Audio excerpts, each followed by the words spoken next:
हरिओम।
हो हो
आइए प्रमादन लिए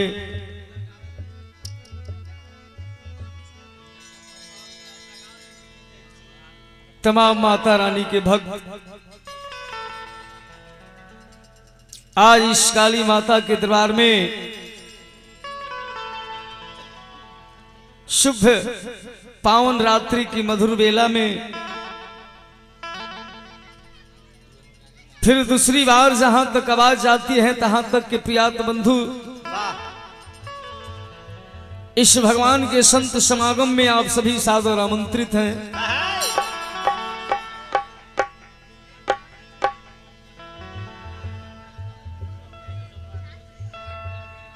हम दोनों भाई अच्छे अच्छे भजनों द्वारा सुसज्जित विषय वस्तु कथा प्रसंग को लेकर अभी हमारे बड़े भैया मनोज पटेल जी आने ही वाले हैं। तब तक आप सबों के आदेश के अनुसार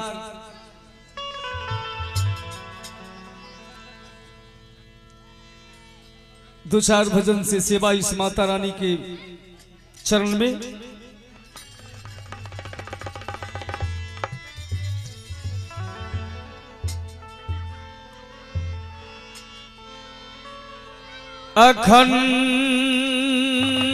अखंड मंडलाकारं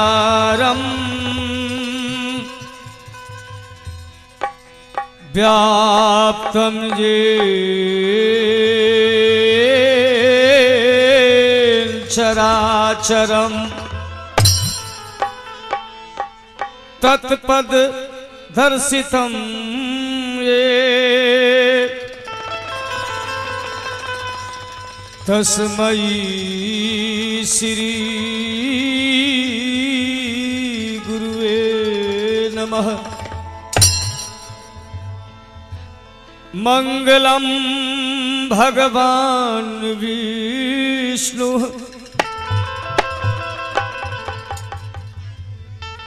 मंगलम गरुड़ध्वजा मंगलम पुंडरीकाक्ष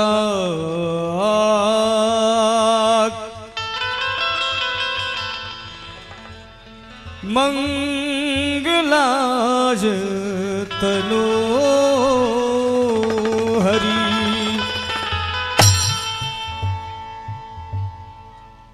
आइए फिर इस संगीत को शुरू करने से पहले उस मां की चरण शरण में इस काली माता के सामने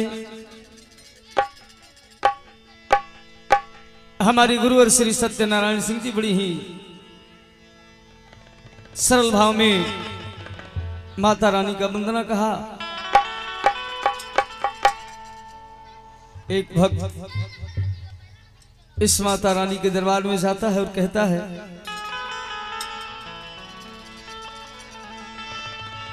कि चरण पखारती है माई रिधि सीधी तेरी, तीन लोक में ध्वजा तुम्हारी फहराती है, वरदायिनी हो हंस वाहिनी हो पीरा पाणी, अभिमानियों का शीश पल में झुकाती है। शैलगिरी कंदरा हो या सागर की जल राशि, तो राई को पहाड़ मातु पल में बनाती है। भूल हो जाए कोई गलती हो जाए, पर माता बेटे पे सदा नेह बरसाती है। और फिर भोजपुरी में छंद में बड़ी ही सराहनीय मेरे गुरुवर ने ये बात बताओनी कि जंग में काली कबो दुर्गा बनी, बैरिन के छतिया दिल फारी, ज्ञान के दीप जहान जरावेला, माई कयू हंसा के सवारी। तू लक्ष्मी बनी राजा के घर में, जग में केहू के बनवलू भिखारी, झंखत बेटा रही जिंदगी भर, माई जो हर दुखवा तू ना दे भूटारी। प्रेम से बोल दी सच्चे दरबार की, जगत जननी माता की, अपने अपने माता पिता की, यज्ञ भगवान की। जय जय जय जय श्री सीताराम हरे। आए भैया फिर एक बार अजुआ निवासी नागेंद्र शाह अपना तमाम मंडली के साथ अपने सभी विद्वत समाज के क्षमा याचना करते हुए फिर हमरा इस नाचीज नागेंद्र शाह से अगर कोई गलती होके तो अपना ही घर परिवार के एगो अनभिग अनजान अनदान मूर्ख गंवार बालक समझ के क्षमा मत कल जाई सरकार, कहे से कि हर गलती क्षमा करे जोग ना होला। सुबह में जरूर हमरा से संकेत कल जाए कि हाँ अपना से गलती भई ओके सुधारे के कोशिश करम। का हो बाबू आई एगो भक्ति है माता रानी के दरबार में पहुंचले आ जाके माई से बड़ी सुंदर बात कहले। केहू के भैया अपना सच्चाई पर, अपना मान, अपना स्वाभिमान पर बड़ा गुमान होला। वैसे ही एगो बेटा के माई पर बड़ा अभिमान बा, माई के ममता पर। लइकवा माई के दरबार में जाके कहलस के माई हम जानत तनी कि बेटा जब जब बुलावेला तब तब तू आवे। लेकिन माई आज अपना भक्ति के मान स्वाभिमान पर एगो बेटा तहरा से कहत कि ना यही पूता कैसे कि माई आज जागले जागले 7वां रात्रि हो। काली माई के दरबार में भैया आज जागरण करते करते 7 रात भइल। इससे ज्यादा समय ना लिया माई के वंदना में। ऐसे माई से देखी हमरा मान स्वाभिमान बा माई से कि हमार माई है ही नहीं के बल पर कुछ गाई नहीं। ऐसे माई से कहल गई कि ना यही पूता ढेर बोला जे बनाही हर नाम तहरा जपला के मार देव गोली। विचार कर ले भैया ये बात पर। केहू भी कोनो काम करेला भैया अगर समय पर ओकर जरूरत ना रहल तो कहले कि काजी कार बेकार बा। हाँ ही नहीं के पैसा ना दिया तो कहे कि मुंह मारो गोली मारो नाल बजावला के। वही तरह हमनी के भक्त बेटा माई से कहले कि ना जइबू तो आज ढेर बोलाएम ना। 7 रात हो गई जागते जागते।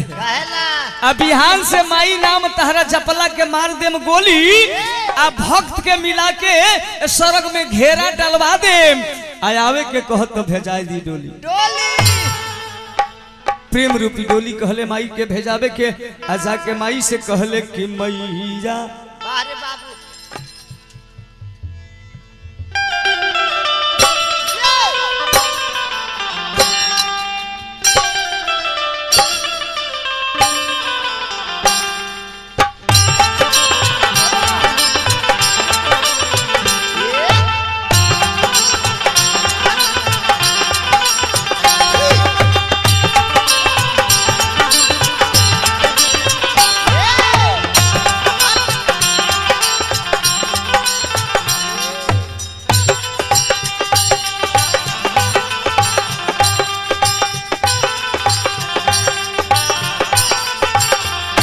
मैया शरण में तहरा बिनती सुना बतानी।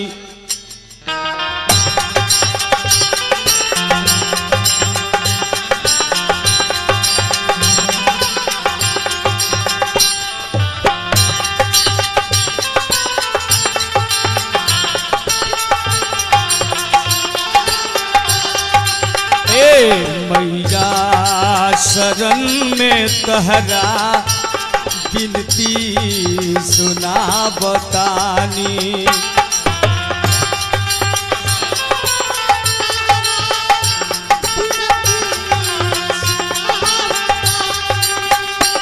अढ़बुल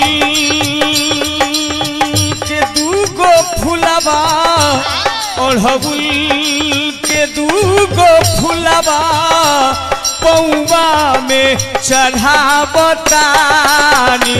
माई शरण में तहरा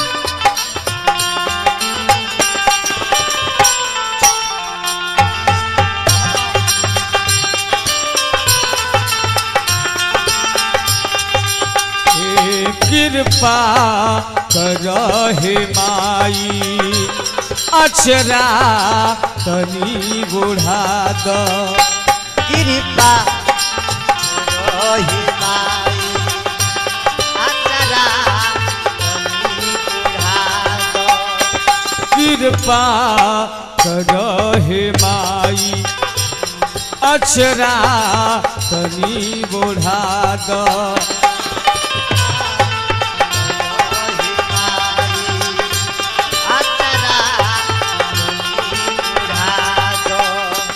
चरणन में तोहराया के चरणन में तोहराया के मथबा झुकावतानी मैया शरण में तहरा बिनती सुनावतानी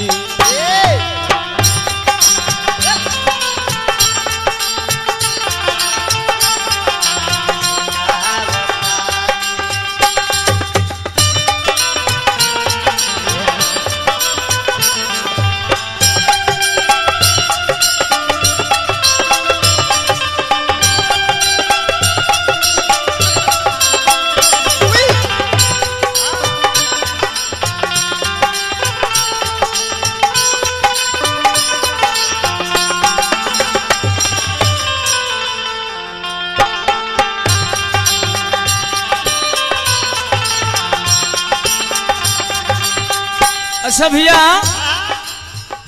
ए माई के वंदना पर एगो माता रानी काली माई के भक्त छोटेलाल जी की तरफ से बड़ी सुंदर 11 रुपये का आशीर्वाद है, लेकिन इनका कहना है कि शर्रे को चट्टान बना दे ऐ माता। इस माता रानी के दरबार में हमारे छोटेलाल जी कहते हैं कि जर्रे को चट्टान बना दे ऐ माता और बहसी को इंसान बना दे ऐ माता। जर्रे को चट्टान बना दे ऐ माता और बहसी को इंसान बना दे ऐ माता। इस सकरौआ गांव में हिंदू और मुसलमान आपस में निभाए भाईचारा, ऐसा मेरा हिंदुस्तान बना दे ऐ माता।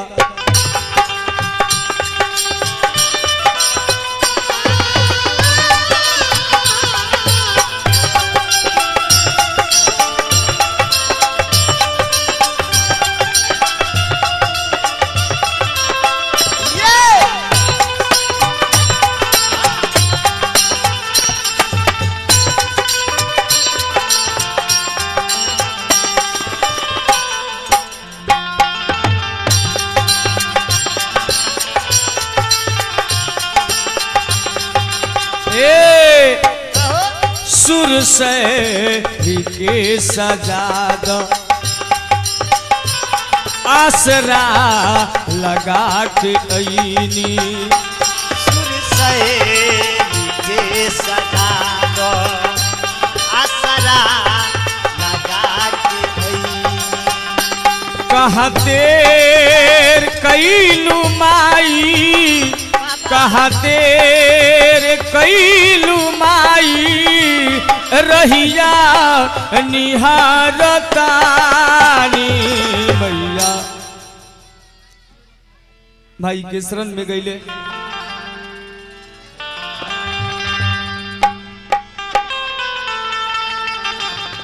और आखिरी में भैया चलते चलते साथे साथे अपने सबल दिखले बने की दुनिया में भगवान राम के पूजा तो सभे करेला बाबू, लेकिन दशरथ जी कौशल्या के पूजा बहुत कम लोग करेला। भगवान श्री कृष्ण के पूजा हर जगह होला, लेकिन जसोदा और वासुदेव जी के बहुत कम लोग पूजेला। लेकिन आई हमने के मंगल के दाता भगवान गणेश जी ऐसा नहीं को देवता है कि हमने के सनातन धर्म में वहां के माता के पूजा, वहां के बाबूजी के पूजा, वहां के भाई के पूजा, वहां के भौजाई के पूजा, वहां के बेटी संतोषी माता के पूजा दू जने बबुआ वालो गणेश जी के शुभ लाभ नाम है वो लोग के पूजा होला दू जनी पत्नी वालो सिद्धि बुद्धि वो लोग के पूजा होला आ संगे संगे मुसवो के पूजा होला। संगत के भैया प्रभाव पड़ेला। देखी है एगो मुसबा की है दे हाँ धान और आगल तो पानी पटाल जाला। हाँ।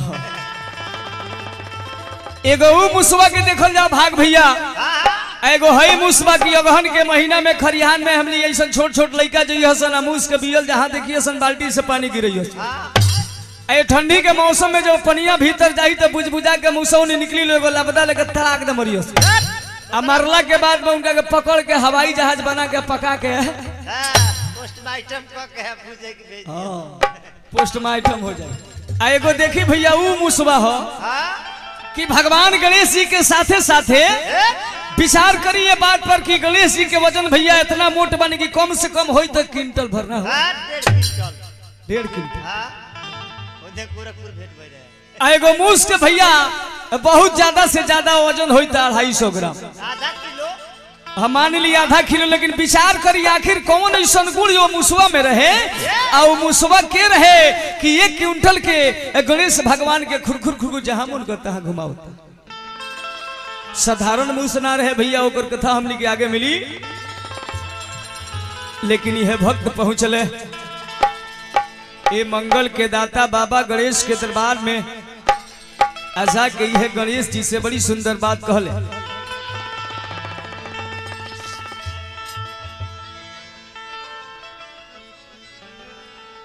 कि हे गणेश जी मंगल करी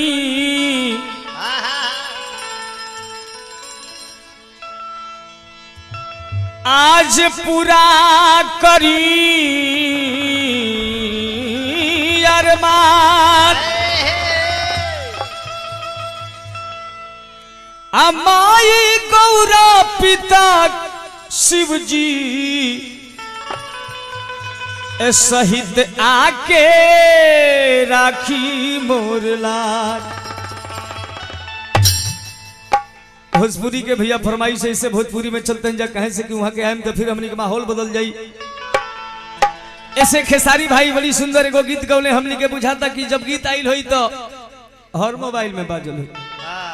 अब बतावला कि जरूरी नहीं खे ऐसे एगो भक्त जाके पहुंचले बाबा गणेश के दरबार में ए बाबू ऐसा कि यह बाबा से कहले कि पहले ही पूजे तोहके ए दुनिया में अगर कहीं भी शुभ कार्य होला तो बाबा सबसे पहले पूजा राउर तो पहले ही पूजे तोहके अरे सारा जमाना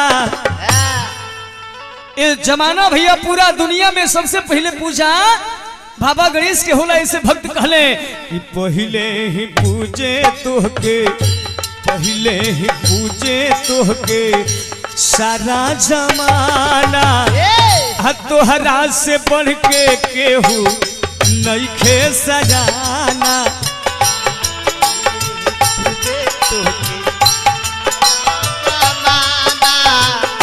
तोहरा से बढ़ के केहू नइखे सजाना।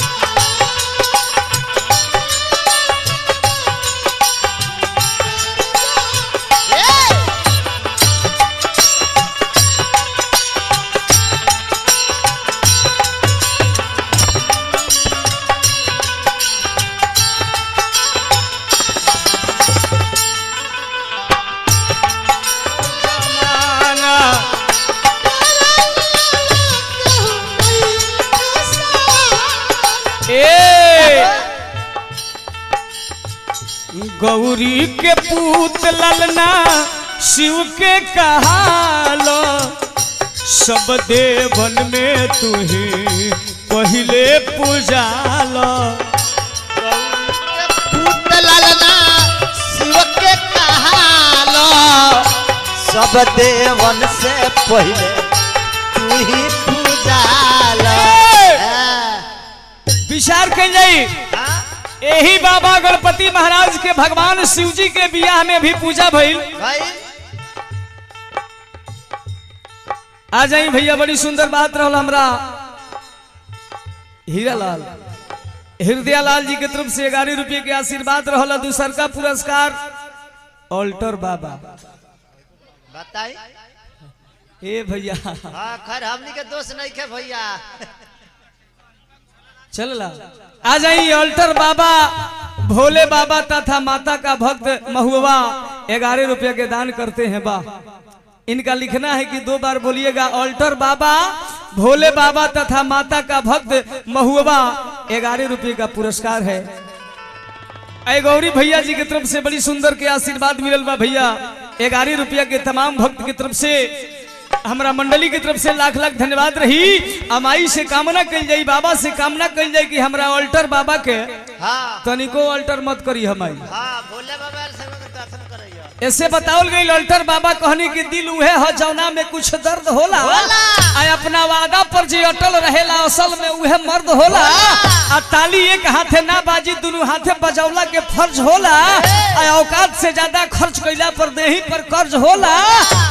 अहदे भैया धर्म के रास्ता पर जब निकल जाई तो घर के थोड़ा काम हर्ज होला।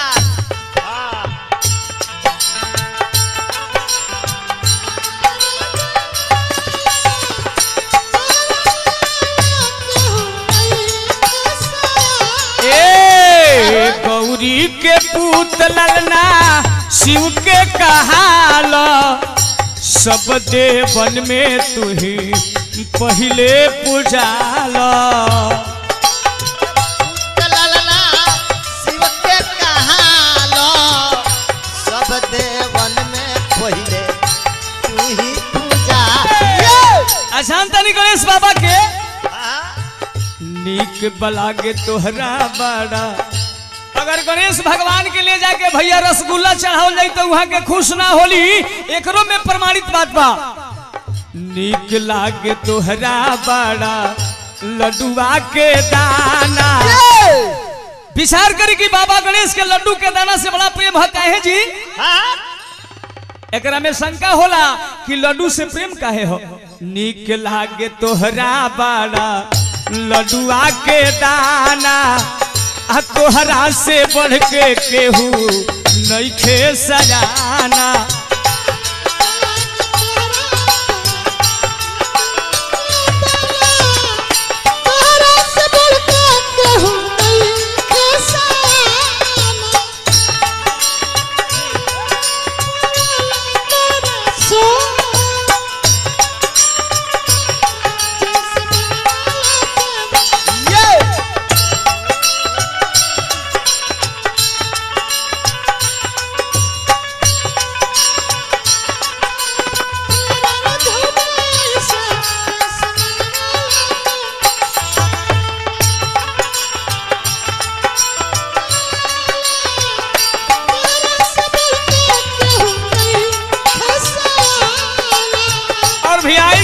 हमार गुरु जी दूसरा अंतरा में फिर बाबा गणेश से कहनी मंगल के दाता हौवा विघ्न हरानावा। हथिया के मुंह पौलो मानुष बदनावा। मंगल के दाता हौवा विघ्न हरानावा। हथिया के मुंह पौलो मानुष बदनावा। बाबा गणेश की अपने सभन देखा तनी हाथी के मस्तक लागल बा भैया, ओकरा में एगो दांत कट गई बा। सब कथा पौराणिक बात है बाबू, लेकिन देखी यहाँ के जब मस्तक कट गई तो एरावत जौन सिंधु मथन से समुद्र मंथन से जौन हाथी निकल रहे गजराज ओकरे मस्तक लागल बा। आ काहे लागल एहू में शंकर है बाबू। ऐसे कभी कहनी कि हमने के चले के बड़ा दूर बा। हे मंगल के दाता हौवा विघ्न हरानावा। हथिया के सूढ़ पौलो मानुष बदनावा। मंगल के दाता हौवा विघ्न हरानावा। हथिया के सूढ़ पौलो मानुष बदनावा।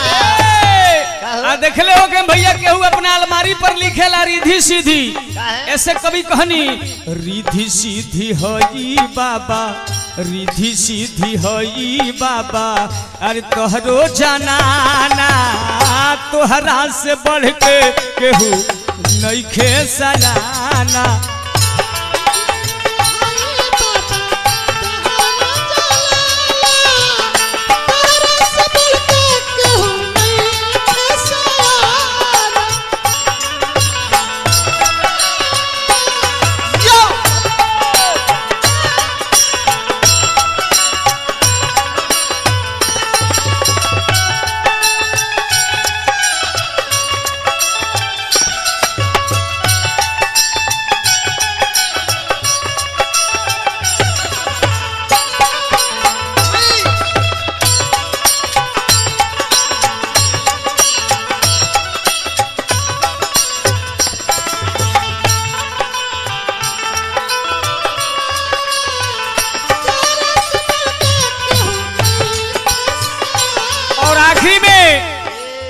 आखिर बाबा गणेश के पहले पूजा काहे होला, एक क्वेश्चन के आंसर भैया यही कीर्तन में बा। आखिरी में कहल गई दे के इम्तिहान तू तो इहो पद पवल, माता पिता के सबसे बड़का बतवल।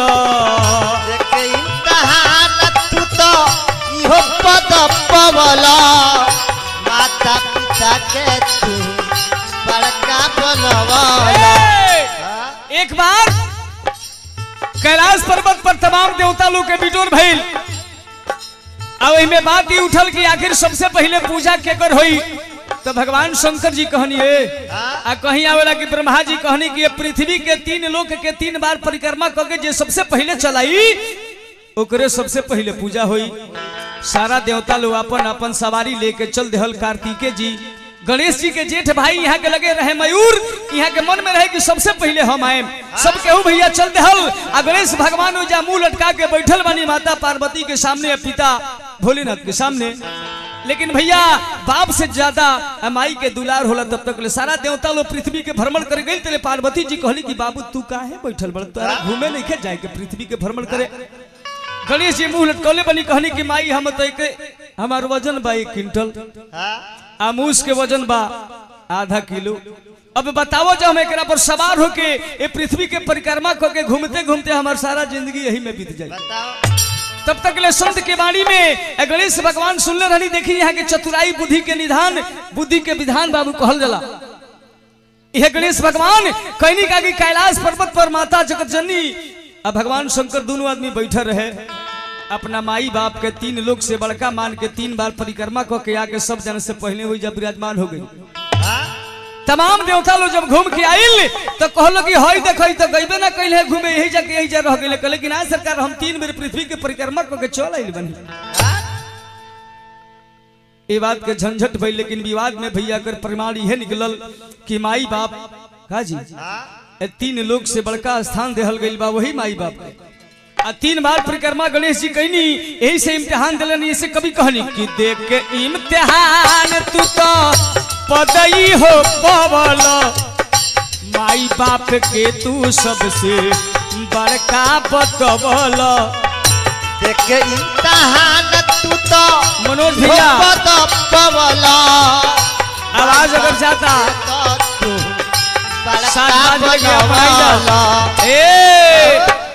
मुसबा पर चढ़ के बाबा, मुसबा पे चढ़ के बाबा होखल रवाना, तोहरा से बढ़ के केहू नइखे सजाना।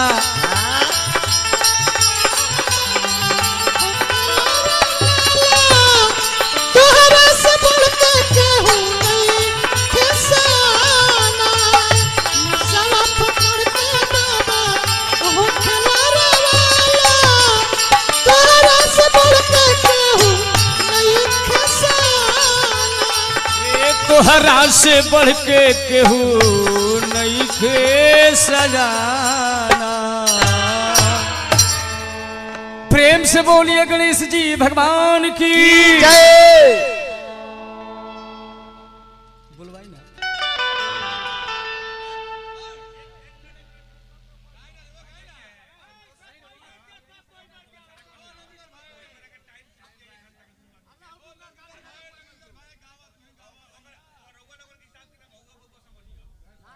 ठीक बा।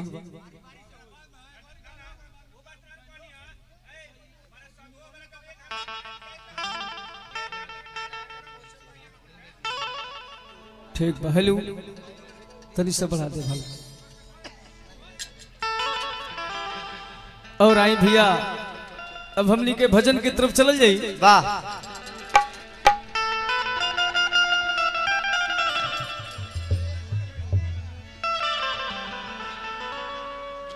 कि दिल दिल आइए हमारे गुरुवर श्री सत्यनारायण सिंह जी बड़ी सुंदर बात बतलाते हैं कि शाम होते ही तू कुछ ऐसी हवा देती है हे माता रानी के दरबार में माई के चरण शरण में शायरी में हमारे गुरुवर जी बड़ी सुंदर बात लिखने की शाम होते ही तू कुछ ऐसी हवा देती है और चांद सितारों से इस फलक को सजा देती है। शाम होते ही मैं माता रानी तू कुछ ऐसी हवा देती है और चांद सितारों से इस फलक को सजा देती है। राज जिसका आज तक इस दुनिया में कोई जान नहीं पाया कि कब माँ किसी को क्या से क्या बना देती है।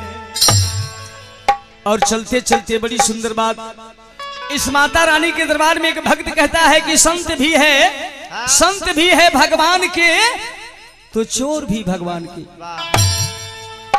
आज देखिए भैया कौम जातिवाद का बंटवारा हमारे हिंदुस्तान में अनेक जातियां हैं, अनेक धर्म चलाए गए हैं का जी।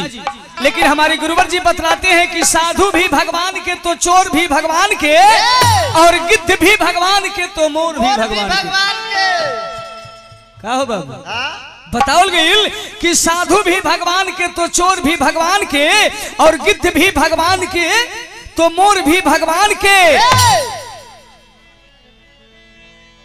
ए दुनिया वालों जाति का बंटवारा मत करो क्योंकि पंडित भी भगवान के और हलखोर भी भगवान के।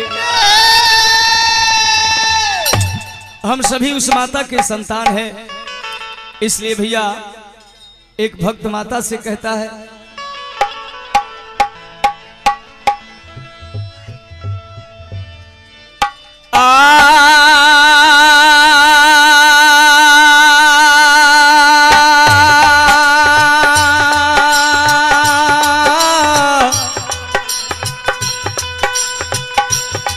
हो हो हो हो हो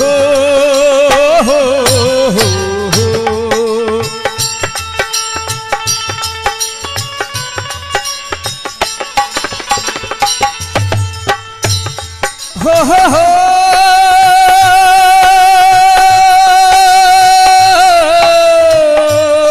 बाहर बाबू बना रहा हो हो हो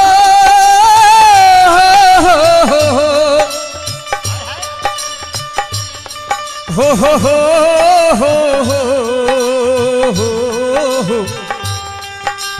हो।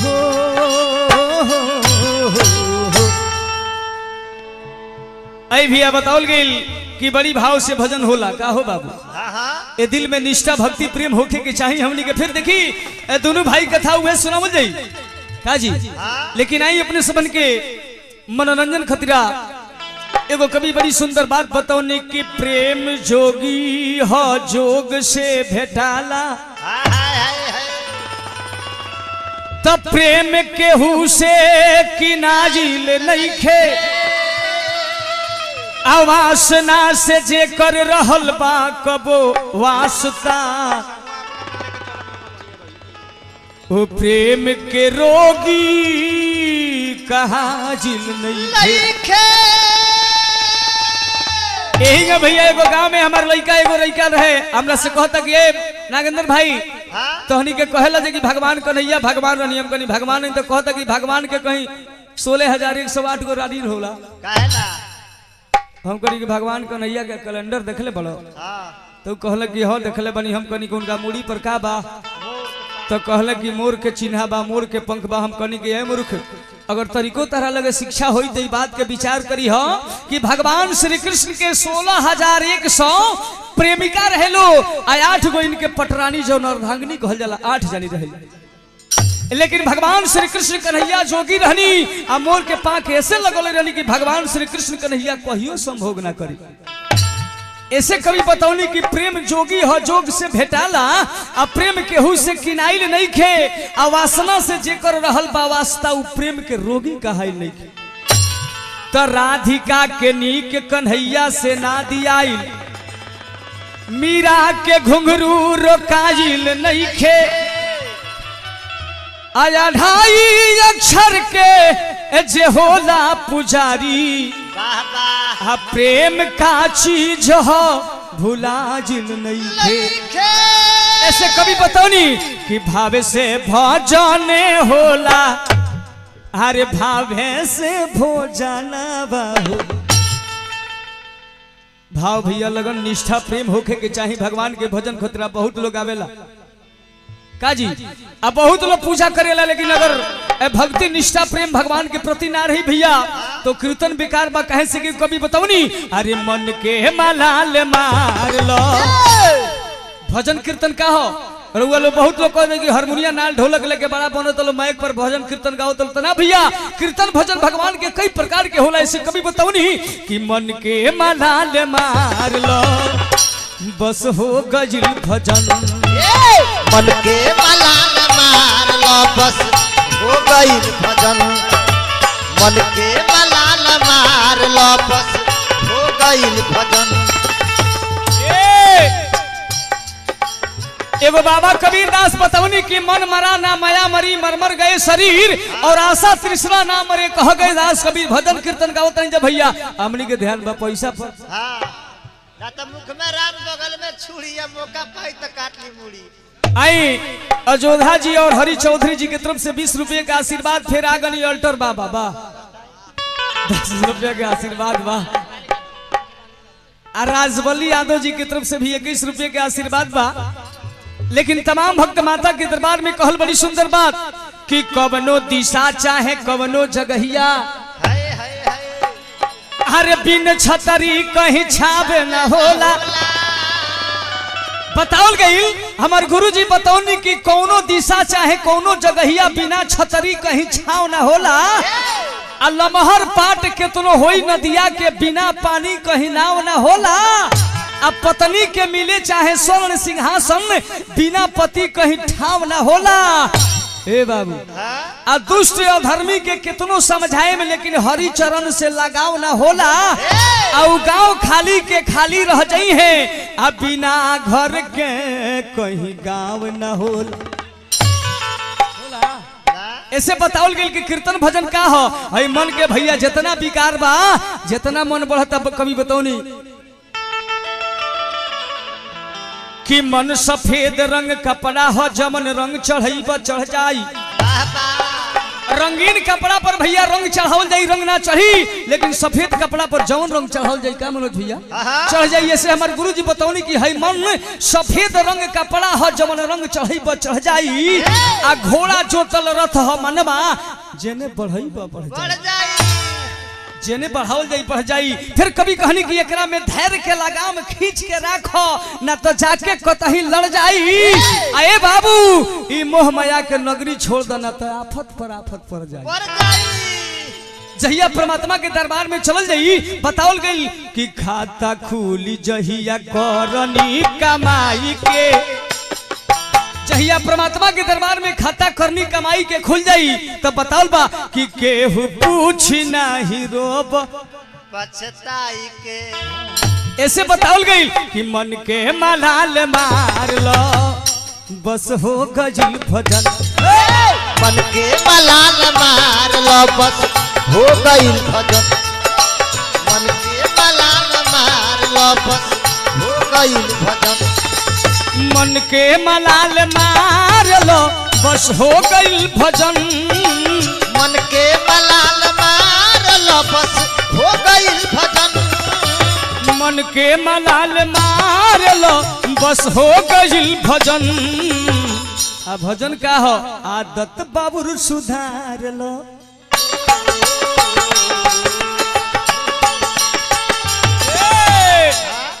आदत बाउर सुधार लो। जैसे जादव जी के देखी कितना बढ़िया झाल बजा के पीछे बैकर कर कीर्तन में से जले पुआरी लोग लगे ब्यास जी काट ली हमको नहीं मत जाके मंच पर लोग के शिक्षा दिल यह काम कर बहु ऐसे बताओ गई कि आदत बाबुर सुधार लो हो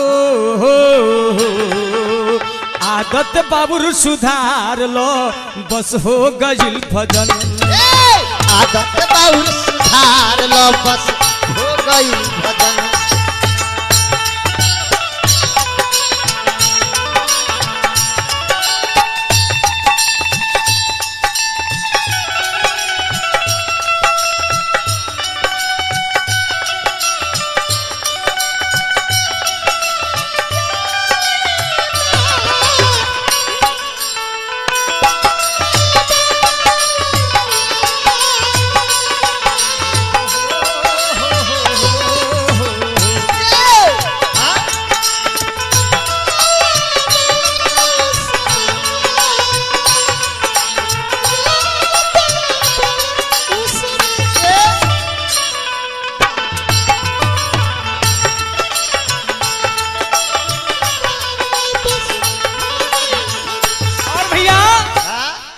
हे गावला बजावला से बढ़िया भोजन बताओल गईल भूखा के दे द भोजन प्यासा के दे द पानी भूखा के दे द भोजन प्यासा के दे द पानी एगो भजन कैसेट में अपने सबन सुनले बानी कभी प्यासे को पानी पीला जा नहीं बाद अमृत पिलाने से क्या फायदा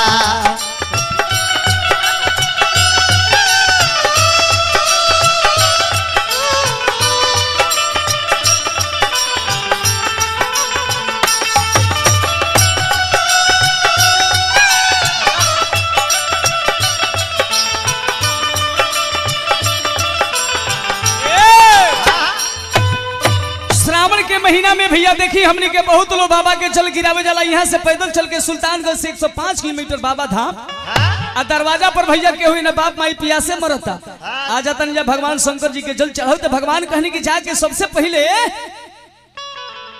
अपना हो शंकर पार्वती जी के पानी पियाओ ओकरा बाद हम खुश होकर यही से कभी कहनी कि भूखा के दे दो भोजन हर प्यासा के दे दो पानी भूखा के दे दो भोजन प्यासा के दे दो पानी भूखा के दे दो भोजन भूखा के दे दो भोजन प्यासा के दे दो पानी इहो एगो भोजन हो अरे लांगड़ा गिरे संभार लो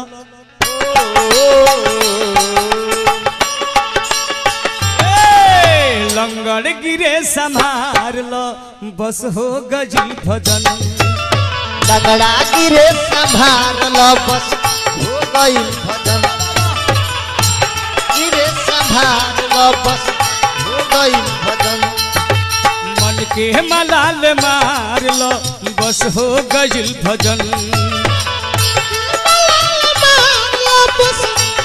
और आखिरी में हई हारमोनिया ना लेके गावला से बढ़िया भैया एगो उहो भजन है कवि कहनी हर दूसरा के धन के माटी समझ पर तिरिया महतारी दूसरा के धन के माटी समझ पर तिरिया महतारी बड़ी सुंदर लाइन हमारे गुरुजी बतौनी कि दूसरा धन के माटी समझ अब पर तिरिया महतारी हो गई भजन हारमोनिया लेके गावला से कोनो फायदा बा भैया तो खूब हम रउआ गाओ तन जका तब कहा चले के हाँ।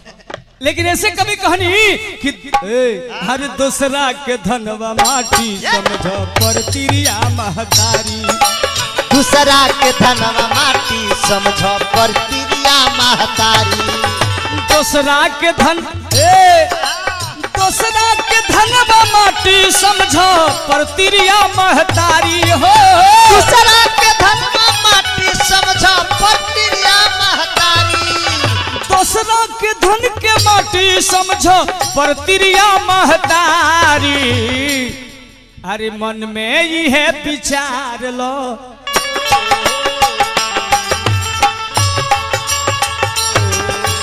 मन में ही है विचार लो बस हो गई भजन